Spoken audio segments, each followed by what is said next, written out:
हरिओम। आप सभी का स्वागत है आपके अपने योग विधि चैनल में।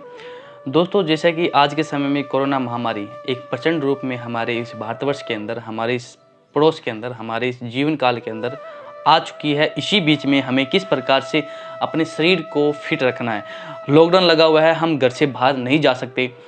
तो इसी बीच के अंदर हम घर के अंदर रहकर भी जो व्यक्ति क्वारंटाइन हो चुके हैं या जो व्यक्ति स्वस्थ हैं लेकिन वो घर पे स्टेबल है, क्योंकि कहा गया है कि स्टे होम सेफ लाइफ। तो इसी बीच में हम अपने लाइफ को, हम अपने शरीर को किस प्रकार से बेस्ट बना सकते हैं। दोस्तों, आपको वीडियो बहुत सारी मिल जाएंगी यूट्यूब के थ्रू या आप टीवी के माध्यम से आप उनको देख सकते हो, लेकिन इसी बीच में कुछ जानकारी हैं, कुछ चीज़ें ऐसी हैं जिनके बारे में हमें पता होना बहुत ही ज़रूरी है, क्योंकि शरीर हमारा है तो हमें जानने का अधिकार है। कहा जा रहा है कि आप जल्दी जल्दी श्वास लीजिए, अपने फेफड़ों को एक्टिवेट कीजिए। आप अपने जो अपना मस्तिष्क स्तर है, जो मस्तिष्क लेवल है आपका, उसके लिए आपको कहा गया है कि जल्दी जल्दी अनुलोम विलोम कीजिए, डीप लंबा गहरा श्वास फास्ट कीजिए, आप एक नाक से फास्ट कीजिए, या फिर कोई आसन में आपको ये कहा गया है कि आपको इसमें कपालभाति कीजिए। आपको बहुत सारी ऐसी भ्रांतियाँ देखने को मिलेगी, लेकिन इसके पीछे जो कारण हैं, जो पीछे जो चीज़ें जानकारी है, वो आपको हम बताना चाहते हैं। ऐसा क्यों कहा गया है कि आसनों के बाद हमें प्राणायाम करना चाहिए? क्या हम आसनों से पहले हम प्राणायाम कर सकते हैं? जैसे कि आप सोच रहे हैं कि हम घर पर रह रहे हैं, हम फिजिकली हार्ड वर्क नहीं कर सकते, हम जिम नहीं कर सकते, हम कोई भी कार्य नहीं कर सकते, तो क्या कर सकते हैं? दोस्तों, मैं आपको ये बता दूं कि अगर आप कुछ नहीं कर सकते तो आप प्राणायाम भी नहीं कर सकते, क्योंकि प्राणायाम का एक कारण है कि आयाम करना है, विस्तार करना है। जब तक विस्तार नहीं होगा तब तक आप प्राणायाम नहीं कर सकते। अब मैं आपको विस्तार क्यों कह रहा हूँ? विस्तार का तात्पर्य यह है कि आपको अपने शरीर का जब तक आप विस्तार नहीं करोगे, जब तक आप योग नहीं करोगे, जब तक आप फिजिकली वर्क नहीं करोगे, तब तक प्राणायाम आपके लिए सदुपयोग नहीं है, दुरुपयोग उसका आप करोगे। आप फिर कहोगे इसका लाभ हमें नहीं मिला। क्यों नहीं मिला? क्योंकि आपने फिजिकली एक्टिविटी नहीं की। तो ज़रूरी है आपको फिजिकली एक्टिविटी करना। घर के अंदर आपको 6 फीट का को एक छोटा सा एरिया मिल जाएगा आपको, वहाँ पे आप आराम से योग कर सकते हैं या फिर कोई भी फिजिकली एक्टिविटी कर सकते हैं।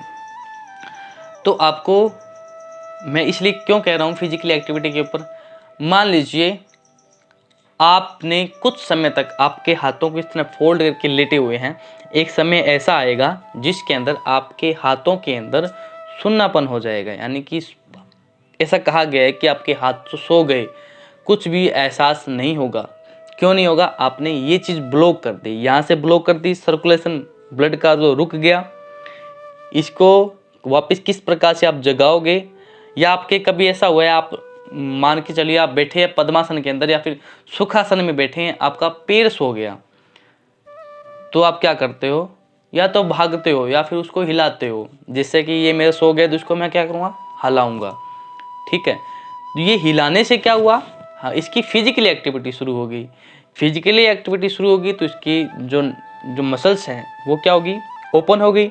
जब मसल्स ओपन होगी तो उसमें प्राणों का प्रवाह, यानी कि सर्कुलेशन जो ब्लड का, वो चलने शुरू हो गया, जिसकी वजह से ये वापस अपने होश में आ गया। तो कहने का मतलब ये है कि जब तक आप फिजिकली हार्डवर्क नहीं करोगे तब तक आपके शरीर में प्राणों का प्रवाह नहीं हो सकता। तो ज़रूरी है आपको करना है फिजिकली हार्ड वर्क। अगर नहीं कर पा रहे तो आप कीजिए योग, क्योंकि योग का अर्थ है जोड़ना, अपने आप को जोड़ना योग के साथ। दोस्तों, अभी आपने शुरू कर दिया ना योग, तो आपको कोरोना नहीं होगा, ये मेरी आपको गारंटी है। क्यों कह रहा हूँ? क्योंकि ऐसे हमारे बहुत सारे ऐसे व्यक्ति हैं जो नियमित रूप से योग करते आ रहे हैं। योग वही करेगा जो प्रकृति के साथ जुड़ा हुआ है, जिसको पता है प्रकृति क्या है, नेचर क्या है।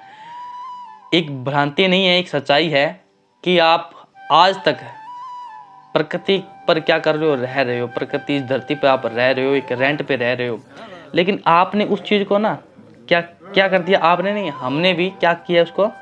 उसको हमने कब्जा करना शुरू कर दिया। तो प्रकृति, नेचर ये कह रही है आप उसके लिए कब्जा नहीं करोगे, आप यहाँ पे मेहमान हो। तो आप मेहमान तो मेहमान की तरह रहिए, वरना प्रकृति ये काम करेगी। आप हर जगह, आप और हमने हर जगह प्लास्टिक के प्लास्टिक बिखेर दिए थे, अगर आपको ध्यान में हो। आज वही प्लास्टिक हमें अपने आप को लपेटा हुआ है, तो नेचर हमारे साथ बदला ले रही है, ये मान के चलिए आप, क्योंकि ये हकीकत है। तो ज़रूरी है आपको फिजिकली एक्टिविटी करना। आप घर पे हैं, बाहर नहीं जा सकते, बाहर आपको जाना भी नहीं है, तो उस 6 फीट के एरिया के अंदर आपको कुछ महत्वपूर्ण योग करने हैं, कुछ आसन करने हैं जो आपके इस कोरोना की महामारी से लड़ सकते हैं। दोस्तों ये बहुत ही ज़रूरी है। आपने या आपके बच्चों ने अभी शुरू कर दिया तो आने वाला समय है, कहा गया है कि दिसंबर के महीने के अंदर तीसरी लहर आ रही है, तो हमें बचाना है। और ये तीसरी लहर है वो इफ़ेक्ट करेगी बच्चों के ऊपर। किस प्रकार से, देखिए, सबसे पहले क्या कहा गया था कि अपने बुजुर्गों को ध्यान रखिए, क्योंकि वो व्यक्ति ज़्यादा इफ़ेक्टेड हो रहे हैं, तो उनको हमने स्टे कर दिया, उन्हीं के हमने वैक्सीकरण करवा दिया। उसके बाद में कहा गया कि दूसरी लहर आई, जिसमें जो नौजवान बच्चे हैं, यानी कि जो अडल्ट हैं, वो इफ़ेक्टेड हो रहे हैं। उसके बाद में बच्चों की बारी, जिसमें तीसरी लहर कहा गया, जिसमें तीसरी लहर आ रही है, ऐसे सुनने में आया है। अगर हकीकत में है तो बहुत ही बुरा होने वाला है। तो ज़रूरी है आपको योग और प्राणायाम करना। तो हमारा विषय था कि किस प्रकार से हमारे योग और प्राणायाम दोनों जुड़े हुए हैं, क्योंकि योग का अर्थ है जोड़ना। तो जोड़ना है हमें प्राणायाम के साथ, योग को प्राणायाम के साथ जोड़ना है। तो मान लीजिए आपका हाथ सूनापन हो गया, आपको उसको फिजिकली एक्टिविटी करवा दी, मसल्स एक्टिवेट होगी। मसल जब एक्टिवेट होगी तो क्या हुआ, प्राणों का प्रवाह शुरू हो गया, सर्कुलेशन बढ़ गया। तो यही सर्कुलेशन ही हमारे प्राणों का प्रवाह है, क्योंकि आपको पता है ऑक्सीजन और ब्लड दोनों मिले हुए हैं, दोनों जुड़े हुए हैं। अगर आपके शरीर में ऑक्सीजन नहीं है तो ब्लड की सप्लाई बंद है। अगर आपके शरीर में ऑक्सीजन है लेकिन ब्लड नहीं है तो भी आपका शरीर बंद है। दोनों केसेस के अंदर आपकी ही हानि है। तो ज़रूरी है इसमें योग करना। अब इस कोरोना काल के अंदर हमें किस प्रकार से योग करना चाहिए, कौन कौन से योग करने चाहिए। दोस्तों वैसे तो सभी प्रकार के हम योग कर सकते हैं, जैसे कि हम करते हैं, हम करवाते हैं बच्चों को। तो इसी बीच में कुछ ऐसे आसन हैं जो आप कर सकते हैं, आपके लिए बेस्ट है, क्योंकि आपका जो नियमावली बनी हुई है उसमें योग का कहीं पर नाम नहीं है, आपको योग नहीं किए हैं। तो उस स्टेज के लिए आप किस प्रकार से योग कर सकते हैं। ज़रूरी नहीं है योग करें, आप पीटी भी कर सकते हैं, आप फिजिकली वर्क भी कर सकते हैं, कुछ भी कर सकते हैं। तो उसमें ज़रूरी है आपको किस प्रकार का योग करना। तो आपको छोटा सा फॉर्मूला बताता हूँ। आपको पीछे वाले वीडियो में मैंने बताया था किस प्रकार से आपका डायफ्राम एक्टिवेट करना है, किस प्रकार आपको लंग्स एक्टिवेट करने हैं, क्योंकि आने वाले समय में इन्हीं की आवश्यकता पड़ने वाली है। तो हमें इसी पे फोकस करना है, इतने भाग के ऊपर है। यहाँ से डायफ्राम से लेकर ऊपर वाले भाग तक हमें एक्टिवेट करना है। किस प्रकार से एक्टिवेट होगा, जितने भी आसन हैं, वैसे तो सभी आसन अपने आप में परफेक्ट होते हैं, लेकिन जितने भी आसन हैं, कौन कौन से, जितने भी बैकवर्ड यानी कि पीछे झुकने वाले जितने भी आसन हैं वो सभी आपके लिए बढ़िया है। क्यों होगा बढ़िया, क्योंकि उसमें आपका ये विस्तार होगा। जैसे मान लीजिए मैंने हाथों को आगे से खोल दिया, पीछे लेके गया, गर्दन पीछे लमका दी, तो क्या हुआ, यहाँ का विस्तार हो गया, ये ओपन हो गया। हमारे जो फेफड़े हैं उनका विस्तार हो गया, हमारा डायफ्राम है वो भी एक्टिवेट हो गया, हमारे जो कंठ मूल है, हमने गर्दन को पीछे किया वो भी एक्टिवेट हो गया, हमारा जो आज्ञा चक्र है वो भी एक्टिवेट हो गया, हम पीछे गए, इस प्रकार से। तो कहने का मतलब ये है कि जितने भी आसन आपके हैं, यहाँ से लेकर ऊपर वाले एरिया को एक्टिवेट करते हैं, वो आसन सबके आपके लिए बहुत ही लाभदायक है। अब बात आती है ऐसा क्यों, क्योंकि ज़रूरी है हमें पानी पीना। तो पानी पीने के लिए आपको कुआं नहीं खोदना, हमें पानी की व्यवस्था पहले ही करनी है। तो ये है हमारा कुआं, यहाँ पे मिलेगा अपने को पानी। इस कुएं को खोदने से पहले हमें पानी की व्यवस्था पहले ही करनी है। कहने का मतलब ये है कि आपको इस चीज़ को एक्टिवेट कराना है, ताकि वो समय आपको आए ही ना। ठीक है, तो इस चीज़ को हमने एक्टिवेट कराया, हमारे प्राणों का प्रवाह इस एरिया के अंदर हो गया। जब इस एरिया के अंदर जब प्राणों का प्रवाह होगा तो हमारे जो लंग्स में विकार पैदा हुए थे वो नहीं होंगे। तो ज़रूरी है इन चीज़ों का अभ्यास हमें करना। अगर नहीं करेंगे इस प्रकार का अभ्यास तो समस्या आएगी। तो इतने एरिया का अभ्यास, ये यहाँ से लेकर यहाँ तक, बस यहाँ तक हमें इतने एरिया का अभ्यास करवाना है इस कोरोना काल के अंदर। अगर नहीं संभव है तो संपर्क कीजिए, नीचे जो नंबर चल रहे हैं। अगला बात आती है हमें किस प्रकार से प्राणायाम करें। दोस्तों प्राणायाम वही है जो यहाँ से लेकर यहाँ तक इफेक्टेड है, वही प्राणायाम करने। वैसे प्राणायाम हम कोई कर सकते हैं, वैसे नॉर्मली है कि हमारे पेट से लेकर हमारे यहाँ तक सभी प्राणायाम एक्टिवेट होते हैं। और मेन ज़रूरी होता है कि प्राणायाम का हम अर्थ समझें, इसके बारे में जानें। सभी प्रकार के प्राणायाम हम कर सकते हैं, लेकिन ज़रूरी है आपकी प्रकृति के अनुसार ही प्राणायाम करें, क्योंकि प्राणायाम का हमारे शरीर के अंदर बहुत ही गहरा प्रभाव पड़ता है। अगर हमने अच्छे से योग किए हैं तो, क्योंकि योग के बाद में ही प्राणायाम का नंबर आता है। तो ज़रूरी है हमें इस प्रकार से प्राणायाम करना कि हमारे इतने भाग एक्टिवेट हो जाए, इतने भाग एक्टिवेट हो जाए। तो इसको एक्टिवेट कराने के लिए बहुत सारे ऐसे प्राणायाम मिल जाएंगे। लेकिन ये मैं क्यों कह रहा हूँ, क्योंकि आपने जान लिया कि आपने यहाँ सो गया था, इसमें प्राणों का प्रवाह करा दिया। प्राणों का जब प्रवाह होगा तो हमारा जागृति पैदा होगी। जब जागृति पैदा होगी तो क्या होगा, संतुलन पैदा होगा। तो इसी संतुलन के चलते चलते हम आपको एक चीज और बता दें।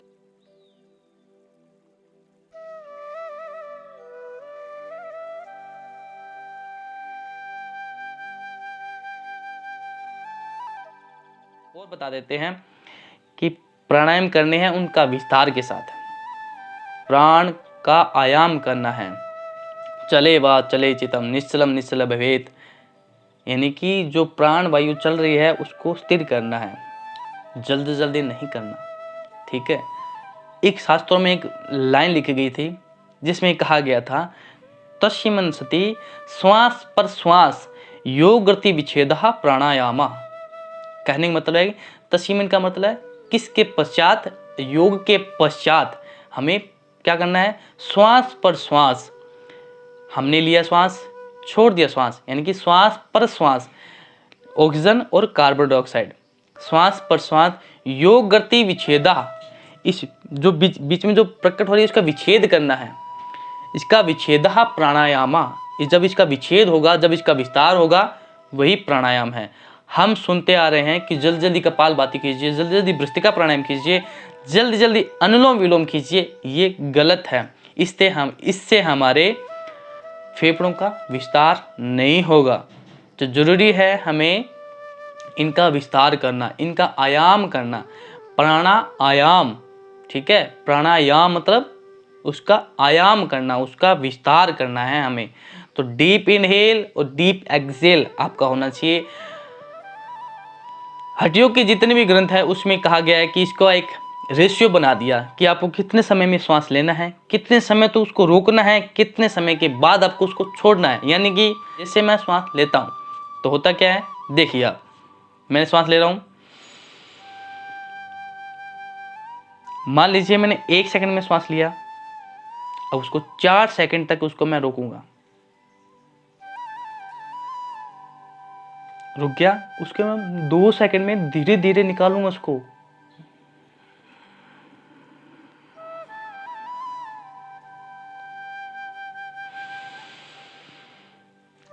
ठीक है। तो इसी प्रकार से हमें प्राणायाम करना है। जब हम डीप इनहेल कहते हैं कि चले वात चले चितम, जो वात हमारा चल रहा है उसको निश्चल करना है, उसको बांधना, निश्चले निश्चलेम भवेत, उसको बांधना है, उसको उसका वहीं पर स्टॉप करना है, उसके ऊपर हमें फोकस करना है। ये फोकस कब होगा, जब हमारे इसके ऊपर कंट्रोल होगा। कंट्रोल कौन सा कह रहा हूँ, जब हम 2 सेकंड में श्वास को छोड़ रहे हैं। होता क्या है, हम श्वास ले लेते हैं, उसको घंटों तक रोके रखते हैं, बाद में ये गलत है।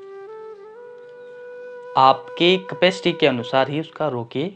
आपको पता होना चाहिए 2 सेकंड, यानी कि धीरे धीरे श्वास को छोड़ना है, आपको 2 सेकंड लगना चाहिए। तो जरूरी है इनका विस्तार करना, जरूरी है इनके बारे में हमें जानना।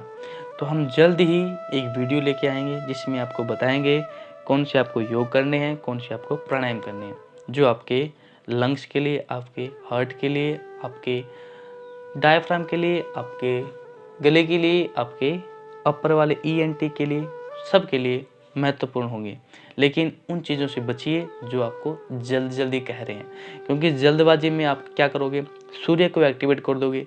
तो सूर्य एक्टिवेट हो गया तो बहुत ही हानि आपके शरीर में देखने को मिलेगी।